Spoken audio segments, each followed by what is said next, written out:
Okay, good evening, everybody. Thank you for joining us today. Just before we get started, can I check that everybody can hear me okay? It would be helpful if you could, there's a there's an icon at the bottom of your screen. It's got a man with a wavy hand. If you could just click on that to let me know that you can hear me okay. That's fantastic. Perfect. Great. Thank you very much. I am just going to introduce myself. So my name is Lucy Foster. I'm going to turn my camera on momentarily. Just one second. There we go. So I'm going to give you all a little wave. My name is Lucy Foster and I will be leading the session tonight. I'm not going to keep my camera on the whole time because we find sometimes it can weaken the signal a little bit, and I know some of you have been dropping in and out with your signal tonight. So I'm going to turn the camera off now. Excellent. Okay. So thank you for joining us. Throughout the session today, if you do have any questions, then please use the text chat facility to let me know, and I will be monitoring those, and I'll make sure that we cover off any questions that you have at the end. The format for this evening, I've got a short presentation. It'll probably take about 15 or 20 minutes to go through, so we will have plenty of time at the end to cover off any questions that you may have. So let's crack on. So first of all, I thought it would be useful to just put into context really a little bit about who we are. So we are the University of Derby Online Learning. We are the online distance learning division of the University of Derby. So the University of Derby, we can trace our heritage all the way back to 1851. So we have been around for a while. And for the benefit of our international guests, we are located. Derby is in the very middle of England and of the UK. So if you were to look at a map, we're in an area called the Midlands, so right in the heart of the country. So the University of Derby gained status in 1992 as a university, which means that this year we've celebrated our 25-year anniversary. We currently have over 34,000 students studying with us, and we employ over 3,000 people, so we are a big organisation. We're a modern university. We provide teaching that's informed by research, and it's focused on delivering real-world experiential learning. We're expanding all the time, and we've already invested about £150 million in facilities at our various campuses in the last 10 years. Teaching quality and student experience are ultimately at the heart of everything that we do. We were delighted to be awarded gold in the new Teaching Excellence Framework, placing us in the top 20% of all UK universities for consistently outstanding teaching and learning outcomes for our students. And as you can imagine, that's something that we're incredibly proud of. And in the Times, many of you may be aware of the Times Good University Guide, we're recognised as a top 20 university for our teaching quality. They also rate us as a top 10 performer for student welfare. And in the International Student Barometer, we are rated as 5th in the world for international student centre support, and we are also acknowledged as being the second most recommended UK modern university. So all of those things we're incredibly proud about, and we also take pride in our care of the environment. We're an accredited fair trade university. We send none of our waste to landfill, and we generate clean energy on our campus through wind turbines and solar panels. So so we really do care about where we are.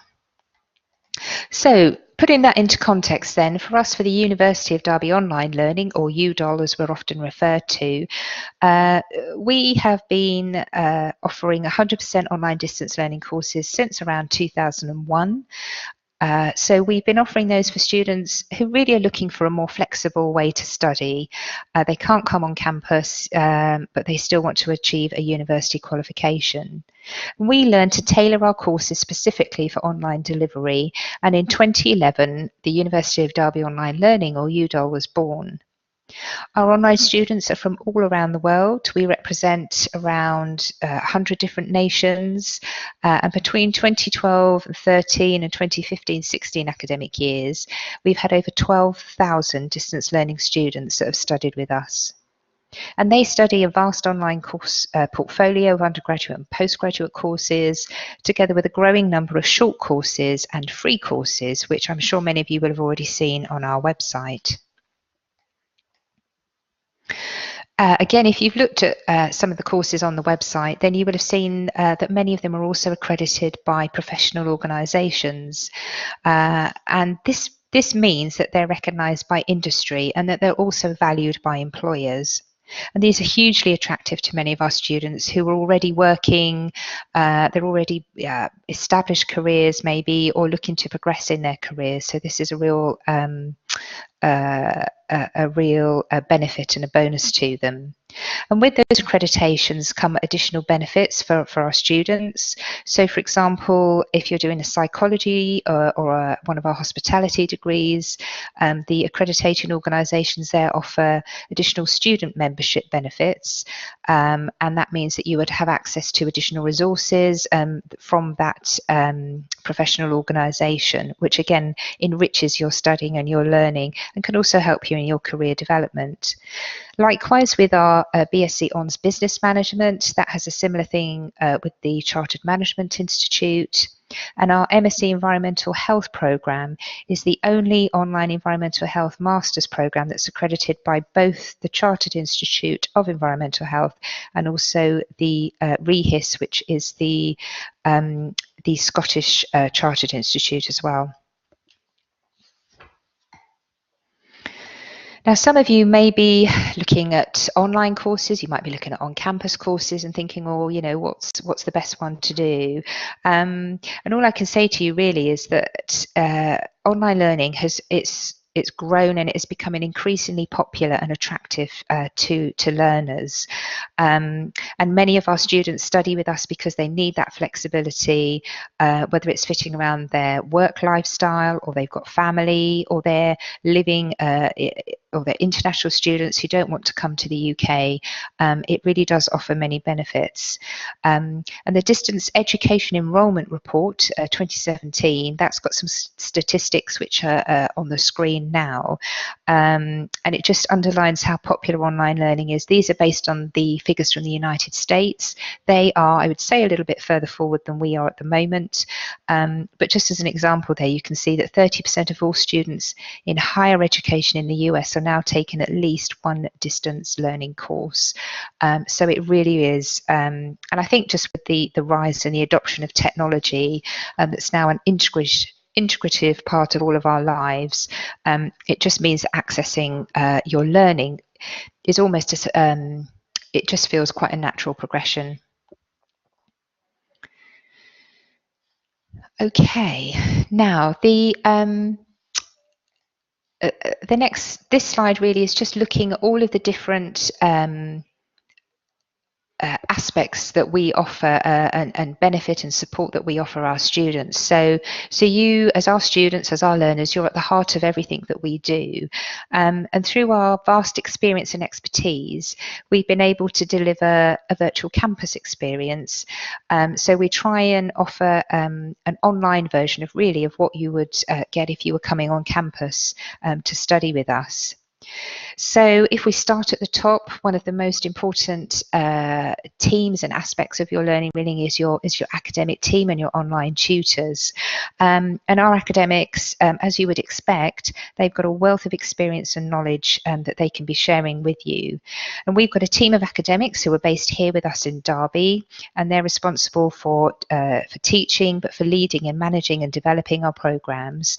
And then we also have a wider team of tutors who are based all over the country, and they will teach you on specific modules. And that means that we can pull in people who are who have real expertise and specialities in that specific module that they will be teaching you. They can bring their own experience from industry. Some of them, many of them are already are also practicing as well as teaching. So they might have relevant case studies, so they can really bring additional information to you to be able to enrich your learning. And the next really key group of people that our learners build up great relationships with is our online learner advisors, and they're there to help you with any non-academic issues. This could be advising you, for example, on study plans, if you need to take a break from study. So they're there for that practical help that you will need. And once you've enrolled onto your course, you will be assigned with a named advisor, and they are there if you want them. Some students find that they build up really great relationships with them, and other students just study in a very different way and really don't feel that they need that much contact with them. But the point is really, I guess, is that they are there for you if you need them. Now, as a student of the university, you're also entitled to support from our additional university services, such as our student wellbeing, our study skills and advisory scheme. We've got a fantastic e-library and resource centre, and also careers and employment service. So you also have access to all of these areas if you need them. They're there if you need them. And we do continue to invest heavily in our e-library, where you can have access to a wide range of e-books and journals. And we do try and make sure that any courses that we're developing, that we can get e-books. It isn't always possible, but again, once you've enrolled into a course, you would be given reading lists to be able to look at and just to build up your knowledge on. And also, if you're studying a bachelor's degree, a top-up degree, or one of our postgraduate qualifications, once you've succeeded and you've passed your assignments and you've achieved your degree, then you'll be invited to attend the University of Derby graduation ceremony, which takes place here in Derby. These take place twice a year in July and November, and they are a really fantastic day when you can really celebrate your achievement with your friends and your family. You can meet your fellow students, you can meet the academic teams and the online learner advisors who've been with you on your journey as well. And it's a really great day. And we, as UDOL staff members, we absolutely love it, because for us, it's really the only time we get to meet you face to face. So it's a really exciting day, and we absolutely love it. So, as I've already said, one of the main benefits that people find is that studying online gives you really immense flexibility. And our courses are designed to be able to do that, so that you can study anywhere really, as long as you've got internet access. You can study on your commute if you're on a train or a bus or a plane, maybe if your job takes you traveling around the world. You may be able to do it in your office if you get some study time there. You could do it at home, you could do it in your cafe, or even if it's a really nice sunny day, you might be able to sit out in the garden or in a park with your device. So it does really give you that flexibility. And the website and our student portal, they've all been designed to be responsive, so that depending on whichever device you're using, they will be able to format correctly so that you can still study comfortably and access all the information.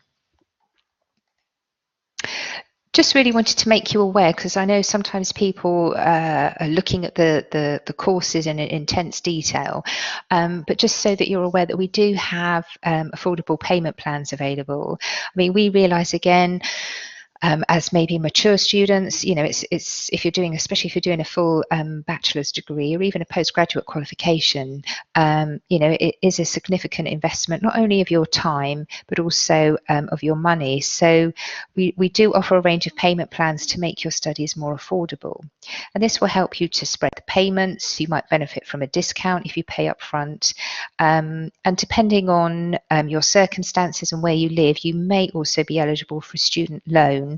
Certainly if you're in the UK and England, to help pay for your tuition fees. So the three that I've got on the screen here, Pay As You Study, that plan helps you spread the cost of your fees for each trimester over 4 monthly instalments. So for example, if you were studying a 20 credit module, so that 20 credit module will run over a 10-week period. So when you enroll onto that module, if you were doing this scheme, you would pay 40% of the cost of that module, and then you would spread the cost over 3 instalments of 20%, until you get to the end of that 10-week period, so you can spread that cost out.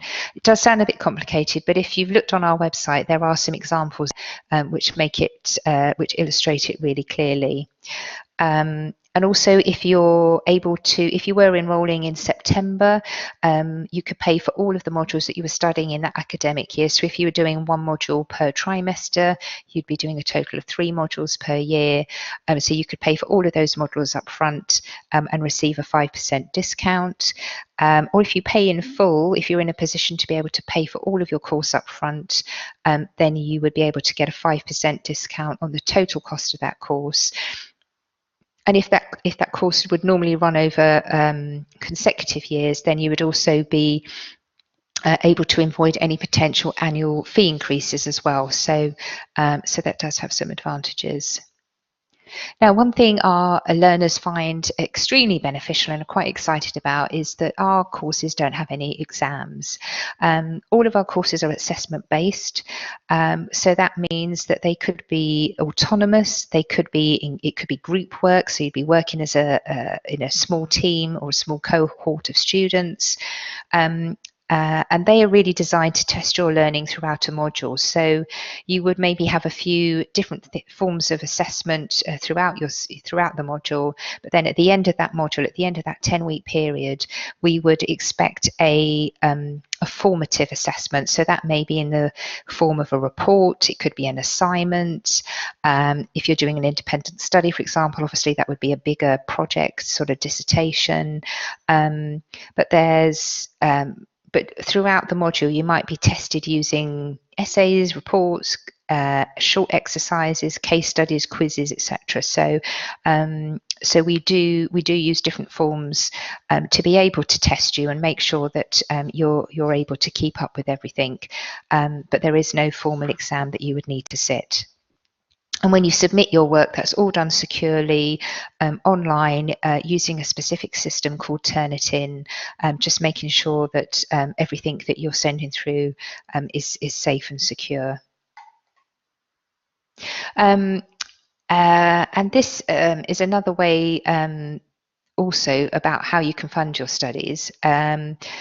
As I've mentioned, you may be eligible for student loans depending on where you live and which course you're studying as well. There are maybe funding allowances. You might be, depending again on your circumstances, you could be eligible for additional funding or an allowance to support your studies. You could be eligible for a career development loan or a professional and career development loans. And these are bank loans that are available to pay for courses and training that they're helping you to progress your career or to secure employment. Some of you may be in a position to approach your employer or maybe another sponsor if the course that you're doing is related to what your job is, to your work. Then they might be happy to either pay for the whole course or to maybe make a contribution to the fees. So, but if you're not sure about any of those, then you can always talk to one of our advisors, and they'll be happy to give you more information. There are some terms and conditions that do apply in terms of eligibility, so it's always best to check these out. And if you were applying, for example, for a student loan through the government agency, through student finance, then you would need to make sure that you apply for this in good time, because they do sometimes take a little while to come through. So it's always best to kind of get that out of the way as quickly as possible. Okay, so we're now just going to take a brief look at what the online learning environment looks like, so what our student portal looks like. And I've just got a series of screen shots really just to give you an idea of what it would look like when you start one of our courses. So this is an example of what your student dashboard looks like. You may have already heard me mention our student portal, and this is the home page of the portal, and this would be the key place for you to get your information about the course you're studying, and also to keep up to date with anything that's happening in the university. it's clearly laid out so that you can find the information all in one place. And it really is the hub, if you like, of all of your learning resources. Now, if you can see on the left-hand side of the screen, it says dashboard, and under there are quick links to probably the things that you would use 99% of the time. So your university email account, to the library, to your grades. And there's also a quick way in there to manage your password and your calendar.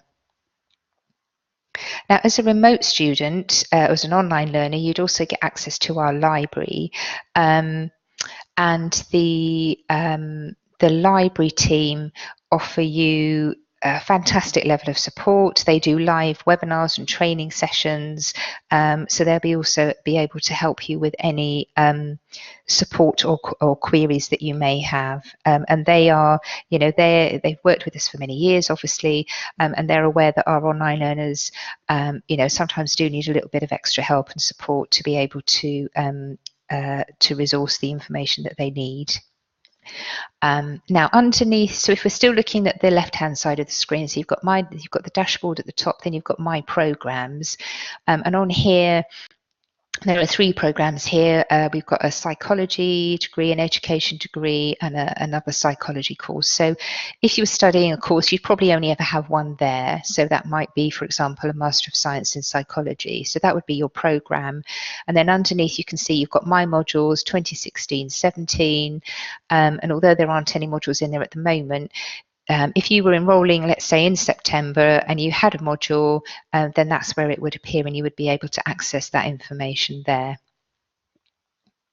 Now on the right hand side, if we just move over a little bit, you can see that there is information about updates. So we would be posting any information that you need to be aware of, if it's notification about system upgrades or information, maybe about some webinars or things that are taking place. All of that information and announcements would be put in the updates section. And again, we've also got a box underneath that might be for some key information. Here it's talking about our student survey that we do on a regular basis. So that side is really a bit more, I guess, of the social side, informative side, and keeping up to date with everything. And then on the news section, this has maybe timely announcements to help you with your studies, but also as part of the university, there may be other information that we will sometimes choose to share. We don't put everything on there because some of it isn't necessarily always relevant because you're not located here in Derby, but we do share news across the institution, again, to make you feel part of the university and of something else. Okay, so let's move on. So this shot here, this is looking a bit more in detail about when you're accessing your actual learning content. So as you can see here, we've got my programs. Again, this is where your overall course information would be. And then you can see on the my modules, so again, if you had modules in for 16-17, then they would be located in the My Modules section and you would access those there. And then each module is usually, if you're doing one module, it will be 20 credits. And that 20 credit module will then be broken up into a series of units. I think it's 6 to 8 units per module. And then when you access your modules, you would then work your way through those units. So normally, I think you can see all of the information at once, but again, depending on the course, sometimes they will only release a few units at a time, so you might not be able to jump ahead. So you're just kind of working your way through fairly systematically. And the other really useful thing, that if you're doing a program, again, that's running over a few consecutive years, is you can still access modules from that you may have done the previous year. So it's really great because you can go back, you can revisit. There might be information, especially if you're doing a research project, that you want to go back and just verify and double check, and you'll be able to still go back and access all of that information as well. And your tutor would also put any announcements that are specific to modules or to your program. Generally, they would put those in this section as well, under the My Announcements section there. So now we're just going to have a little look here. Again, it's a very small print. I do apologise for that, but so this is looking at a specific module, and the way that we structure it is to try and make it as interactive and as engaging and as social as possible. And many of you will already be using social media, I'm sure, whether you're on Facebook or Twitter or Instagram or another form of social media. It's a very similar principle, really. So just like studying with your peers in a classroom helps you to learn, exactly the same thing happens online. So when you become one of our students, you're joining a large online community. It's just that it happens to be virtual. So rather than sitting in a classroom, you're just all in different locations. So the facilitator, if you like, of that community would be your tutor, and they will contact all the students via announcements from a program or from your module sections on the portal. And then on the module homepage, you would be able to see the latest announcements that would be posted. You might get notifications also via your email account. And we do recommend that although you may just sort of dip in and out of the portal sporadically, it is best practice really to get into a habit really of just checking it maybe every day, every other day, just to make sure that you're on top of any announcements, because the tutor will generally put any key information in here. And if you're interacting with your peers through discussion forums, then it's a great way to be able to keep on top of any chat and conversations that are taking place. And the discussion forums they will always have a focus, and that focus again would be set by your tutor. So for example, they might set you a piece of reading to do, so you would go away and read it and then agree a date to come back and then discuss that with either the whole of the group or maybe go off into smaller groups to be able to comment it, to learn from it, and to share again experience and best practice. But it means, and the great thing as well I think is about, because our learners are from all over the world, different backgrounds, different cultures, different experiences, it really enriches your learning experience so that you can really understand and broaden your depth of understanding. Okay, so here again, sorry, this is a little bit of a blurry screen grab here, but really just wanted to illustrate that that the content is designed, it's not just flat content either. So although you're accessing it all in your the learning portal, there might be a mixture of videos, there may be some PDFs, you might be able to download some of the information if you wanted to take it offline to go away and read it somewhere. But we do try and make it as interactive and as varied as possible, just to make sure that it's just so it's stimulating for you to be able to read.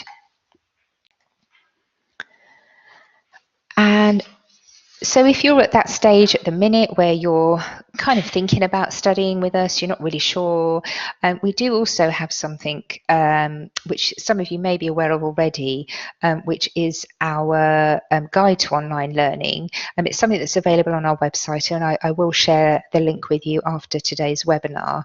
And it's really a great tool for you to be able to go in. It's got lots of information in there. At the minute, we've got 2 chapters that you can work through in your own time. You don't have to do all of it. You can dip in and out of it, really. But it will just give you a bit more information about what is online learning, the benefits of online learning, and how it works, what it looks like, and what's involved. And again, that's got some information, it's got some videos and some examples of different aspects of online learning. So that's really useful. There's some general information there. We've also got some information at a course or a subject level as well, just to make it a little bit more specific. But you can work your way through. It's quite straightforward. As I say, and you can just have a little play around in there if you want to in your own time. So if you have found the course you like, you think you definitely want to study with us, and you submit your application, then what happens is that will go through to our admissions team.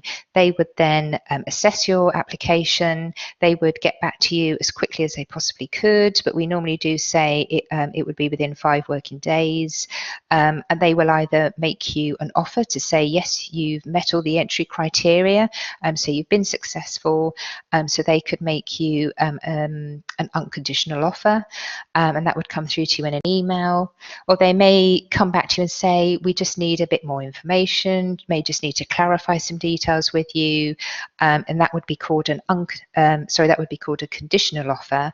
And again, the admissions team would come back to you just to work with you to get some of that information together to support your application. And then once your application is successful, you would then be sent an invitation to enrol onto the course when enrolment opens. And it's really only once you enrol onto the course that you would then need to make a payment for that course. And then really in that first trimester of study, I think I may have mentioned earlier that,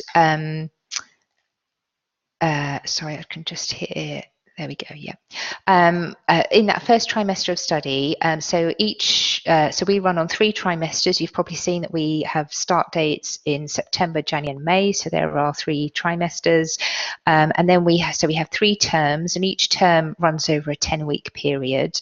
And then over that 10 weeks, you would normally, if you were studying at a standard rate, you would complete 1 20-credit module. And many of our students find that that's enough for them. If they're working, if they've got family, they've got other commitments, then being able to do that 1 20-credit module is normally enough for people. Sometimes people are in a position where they may have some more time, or they really are just absolutely, going to dedicate their life to it, and they may want to go at an accelerated rate. That isn't available on all of our programs. But it may be possible to study 2 modules at a time. But as I say, the majority of people find just doing 1 module at a time is enough for them. So once you've enrolled onto that course, I guess the key things that you can expect is obviously, again, as you would anticipate, regular communication with your tutor, having live sessions. So it would be using the technology that we're using today, which is called Blackboard Collaborate. And when they do these, they will contact the group and just say, I'm thinking of running a live session, and just try and work out the best time to get the majority of people. Because we do have an international student base, again, they would kind of look at different time zones and try and get it when they think most people can attend. If for any reason you can't attend, then that's absolutely fine, because as we're doing today, the session will be recording, and they would share that link with you, so you could still access the recording, and obviously you can come back to them if you've got any questions afterwards as well. You'd be, as we've just mentioned, you'd be having learning activities. So they would, again, over your that 10-week period, sort of teaching you what you need to know through a different series of learning activities, discussion boards, again, allowing you to interact with your tutors, with your fellow students. And then there would be the formative activities. So that's helping you to develop as you go. So that might be doing the quizzes, multiple choices, maybe some teamwork. But then there would be that summative assignment, and that's the one that's graded, and that would come at the end of your 10-week trimester. And you would need to submit that piece of work before you could go on to do your next module. And you'd also benefit from studying on modules with new and existing students. So again, because we're running the courses on 3 trimesters, you may have people who are literally, this is the first module they've ever done. This might be somebody who's partway through the course, started at a different time. So they may have already done 2 modules, but this is the first time they would have done this specific module. So again, and it just adds to the wide range of experience, and again, sharing that knowledge with fellow students. Now, equally, I guess we want you to have the best learning experience possible. when you're studying with us. And to help to ensure that, we do need a level of commitment from you, as you would expect. You're still, at the end of the day, you're studying a university qualification. So we want to make sure that we can help you to get the most out of your studies, but also that we can work with you to identify if you needed any extra support or if you were struggling anywhere. So what we say to people is that we do expect a level of commitment. So as I said before, if you're studying a 20 credit module over a 10-week period, that would normally equate to around about 20 hours of study per week. So for some people, you may find, again, depending what module you're studying, maybe 1 week you might do 10 hours. Maybe as you get to the end towards your assignment, you may find you need 30 hours. It's probably really not that scientific, but it's just to give you an idea of the level of commitment that you would need, or you should expect really, to be able to succeed in your studies. And again, some of our students, everybody works very differently. Some people like to do a little bit every day, set aside time. Some people can't do anything in the week, so they will just set aside the weekends to be able to do their studies. So, but again, the way that we run the programs means that you do have the flexibility to work in the best way for you. We would also expect regular engagement and interaction, that's with your tutors, but also with your peers, and that would be done and looked at through your learning portal, through the student portal, and that we would expect you to check the portal for any updates, announcements, using that for additional resources, etc. And again, depending on the course, you may be it may be expected, or it may be beneficial for you to do extended reading. Certainly if you're doing a master's program, that may be expected, but it also depends very much on what you want to get out of the course, and really on the type of learner that you are. Some people are hungry for information, they like to read absolutely everything. Other people will just kind of read what they need to be able to get through the course. So it depends on your own personal objectives as well. But again, your tutor would guide you on any reading and additional information that you would need. So that brings me largely to the end of the formal presentation. We do have plenty of time for questions, so I would just encourage you to use the text chat facility. You can type your questions in, and I will do my best to answer them. If there's anything that I can't answer, then I will take your comments away. I'll pass those on to our advisors and make sure that somebody gets back to you tomorrow. So I'll just give you a few seconds to think of any questions. I'm just going to grab a quick drink of water.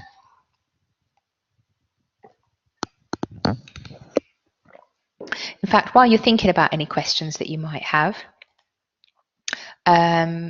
just as if you're not already aware, if you do want to apply for any courses, then these are our next term dates and our application deadlines. As you can see, the next term starts in January, so it starts at the end of January, Monday the 29th, with the application deadline on Sunday the 14th. And I don't know about you, but that feels like an absolute age away. But I would encourage you, if you are wanting to apply for a course for January, if you submit your application as soon as possible, it means that we can take a look through, get back to you if we need any more information.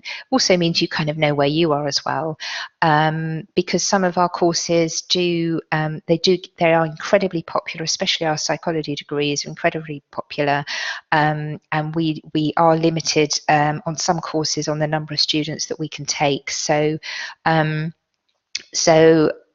again, just encourage you just to submit your application. There's no fee to submit it. We can take a look at it and get back to you if there's any more information that we need. If you're not quite ready for January, then we do have a spring term which starts at the end of May, 29th of May, and again, then our next sort of intake for it'll be the next academic year will be in September 2018, and you can apply. Just simply go on the website, there's the orange apply button, and when you do that, you create an account. So you just need your name and your email address. That will create an account, and then you can go through and start to complete your application. It does take a little bit of time. You do need to upload information. You need to have your qualifications to hand, so that you can input information, but you can go through, you can save it, and then go back and revisit it, so you don't have to do it all in one go. And obviously our advisor Maureen is here on the end of the phone or email, and if you've got any problems or any questions, then she's absolutely more than happy to help you and talk you through anything that you need to know. So okay, how are we doing on the question front? Are there any questions at all? If you've got anything course specific, again, I might be able to answer that, or again, I can take it away. Really, just putting on our contact information. Most of the information will be on our website. Well, all of the information will be on our website, actually. You can call us on our 332-594-1000 number, or you can email us at udolinquiries@derby.ac.uk for more information. If you're not already following us on social media, then please do. Again, it's just another great way to keep up to date. And if you take a look at YouTube under University of Derby Online Learning, we've got lots of videos and information on there. That again, you might just help to just to give you a bit more of an insight into UDOL. Okay, we have got a question here. Oh, thank you. I'm glad you found the information helpful. Let's imagine there might be times that I will not be able to check the website or do any online work for a week or two. Would that be acceptable? Yes, that's absolutely fine. I think depending on your circumstances, the best thing to do, if I would advise, would be just to make your tutor aware of that, so that they're not wondering and thinking, oh my goodness, is everything okay?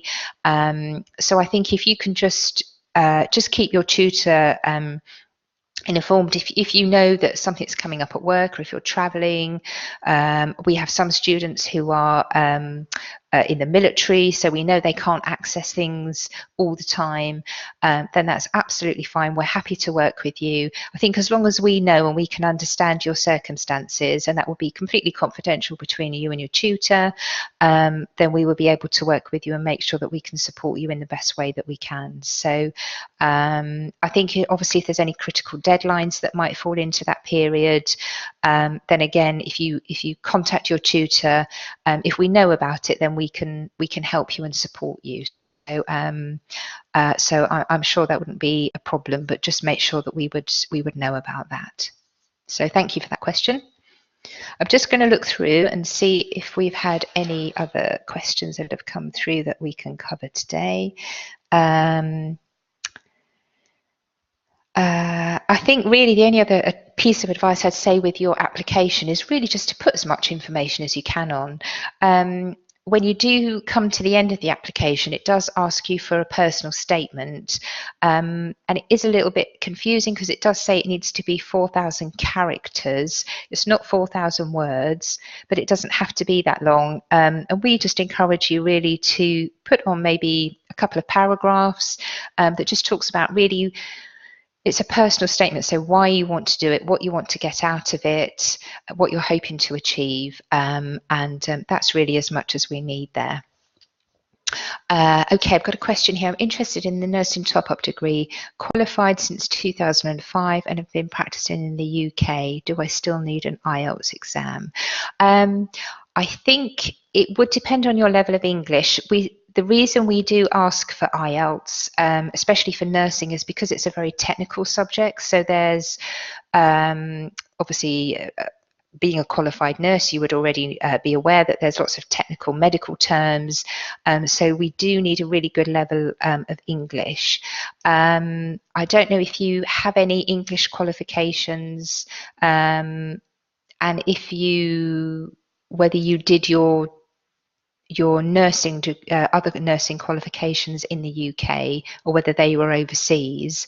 Probably the best thing I can do there would be for me to get my colleague Maureen to give you a call, or to contact you, and then she would be able to, if you can let her know what qualifications you have, then she would be able to get back to you on that. So I hope that's okay, Pingzu, and then I'll ask Maureen to call you or to email you tomorrow, and then you can maybe set up a time to have a chat or just talk online. So is that okay?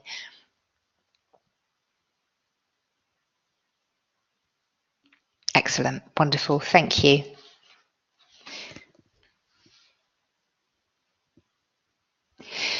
Yes, so IELTS is it will be for the English one. Yes, so it will be the academic one. Yes. And it does vary depending on which course you're doing. Some courses you need IELTS 6, some of them, if it's a more postgraduate course or if it's a very technical course, then we do ask for IELTS 7, just because, again, we want you to be able to succeed. So we just need to make sure that you would be able to keep up and understand the technical side of the English language.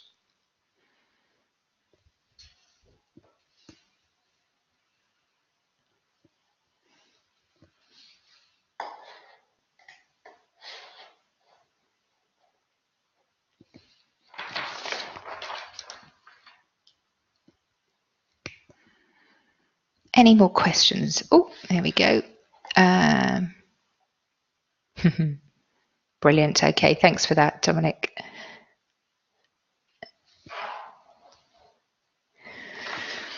Okay, well, I think I'm going to still be here for a few more minutes, but I think this will be, we'll kind of conclude the formal side of the presentation. So thank you very, very much for attending. I really hope you found it useful. And if you've got any other questions, then please don't hesitate to get in contact with us. Just go to the website. It's got all of the contact information on there. If you email us, we'll happily give you a call back when it's convenient, or obviously just give us a call if you can.